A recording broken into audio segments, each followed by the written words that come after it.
My name is Peter Marino, and I've been a personal trainer and health coach for over 25 years.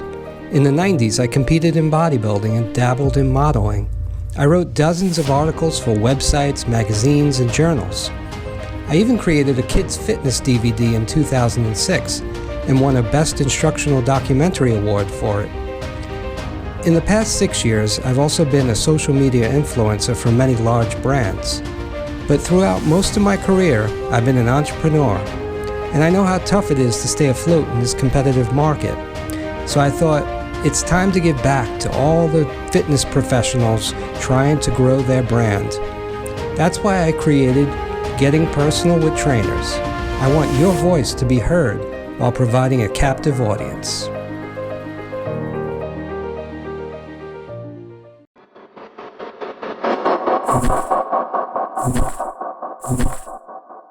Hi, I'm Peter Marino, and this is episode 4 of Getting Personal with Trainers. I'm here with Instrutora Coruja, and she's going to tell us a little bit about Capoeira, because she's a Capoeira instructor.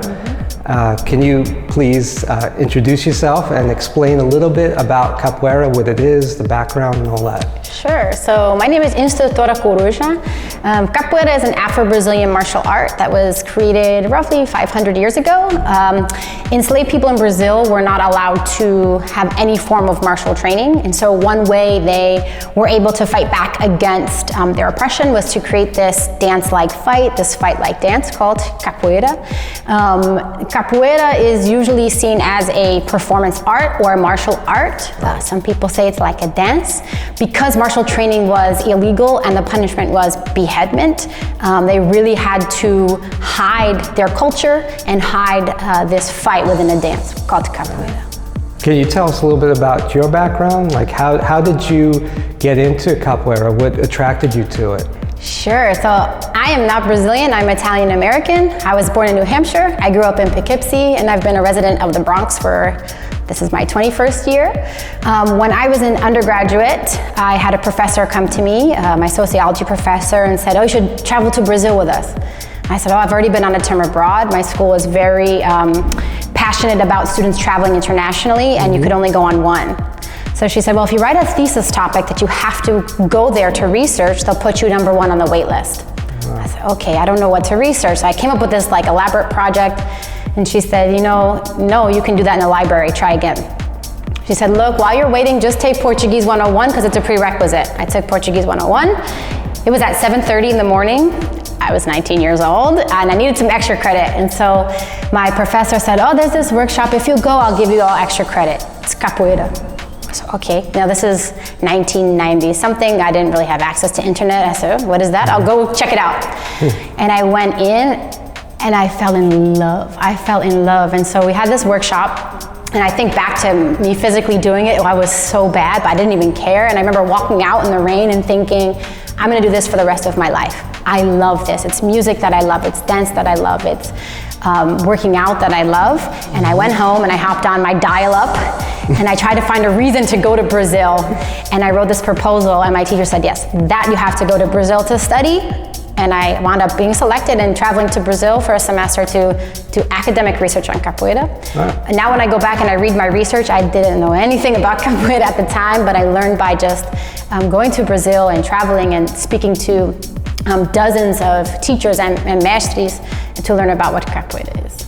That's awesome. Thanks. That's really cool. Yeah. So is your degree, you have a degree, right? And yes. What is it related to fitness or anything like that? No? Nope. I have an undergraduate degree in Africana Studies. That's the people of the African diaspora. I have a master's degree in elementary ed and another master's degree in school building leadership. So I have training on how to be a teacher, but nothing related to fitness.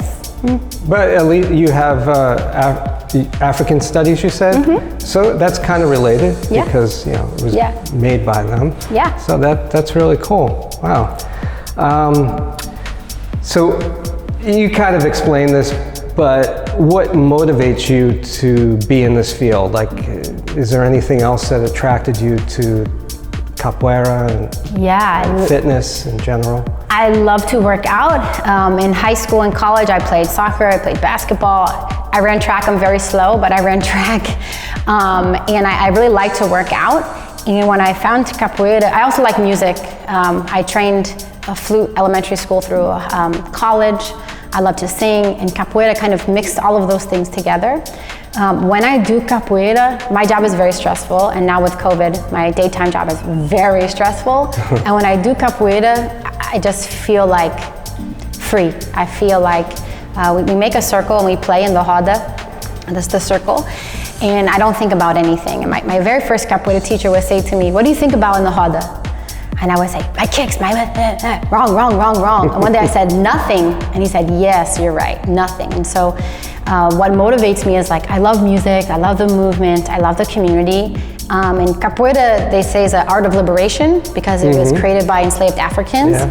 I tell you, when I play capoeira, I feel free. Wow, so it's like a stress reliever as well. Big time. Big stress reliever. Big stress reliever. Yeah. So that was actually one of my questions, so you already answered that. So this interview is a little different from previous ones because it's kind of like a martial art and dance all in one.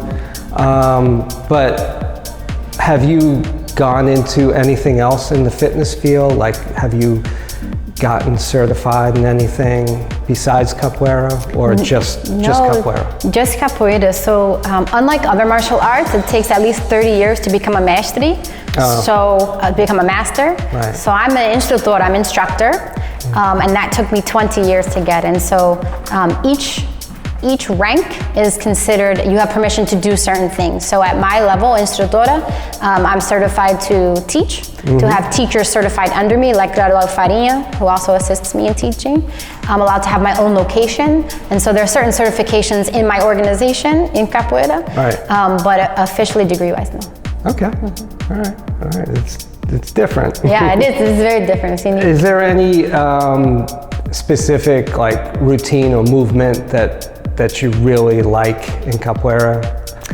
So one of our basic movements is called ginga. It means to sway back and forth. It's one of the elements that makes it different from other martial arts. Unlike taekwondo or karate, we don't stay in one position, we move back and forth. And my master used to say, "Oh, it's called ginga. Relax in the ginga." And I'm over there like, relax, I can't breathe. But at this level, I understand, because I can do ginga all day long, and I've noticed that even after 20 years, it gets better. And so one of the things I love about capoeira is it doesn't matter if you're old or young, tall or short, in great shape, not, there's some movement that you can get better at. And so I love to ginga because even after 20 years, I notice subtle differences in how, in my style and my expression. And my current teacher, I don't ginga like him. He says to me, "I can see your old teacher in your ginga." And people say to me, "Were you a student of so-and-so?" Because they see my old master's, that's amazing, his movement in me, and that makes me proud. So like, I really love the ginga because it's something that's so basic. It's the first thing you learn in capoeira, but it's also, when you watch somebody play and you say, "Oh, they're really good," usually is how they ginga.